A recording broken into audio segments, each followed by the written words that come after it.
దేవుని పరిశుద్ధ నామమునకు మహిమ కలుగును గాక. 159వ రోజు అనుదిన వాక్కు భయపడకుము. మత్తయి సువార్త 9వ అధ్యాయము 2వ వచనంలో, ధైర్యముగా ఉండుము, నీ పాపములు క్షమింపబడి ఉన్నవని పక్షవాయువు గలవానితో యేసుక్రీస్తు ప్రభువారు పలుకుచున్నారు.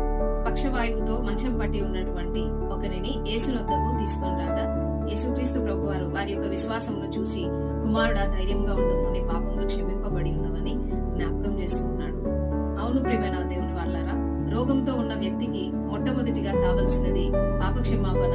ఆ పాపము తొలగించబడితేనే మనిషి పవిత్రుడవుతాడు. ఒకవేళ దేహమునకు రోగమున్నను ప్రభువు రోగమును తొలగించగలడు, కానీ అంతకంటే ప్రాముఖ్యమైనది పాపము తొలగిపోవుట. యేసుక్రీస్తు నామములనే మనకు పాప క్షమాపణ కలుగుతుంది. ఆయనే నిత్య జీవానికి మార్గమై ఉన్నాడు గనక యేసుక్రీస్తునందు విశ్వాసం ఉంచి పాప క్షమాపణ పొందుకొని పరలోకమునకు వారసులయ్యే విధంగా దేవుడు మనలను ఆశీర్వదించునుగా.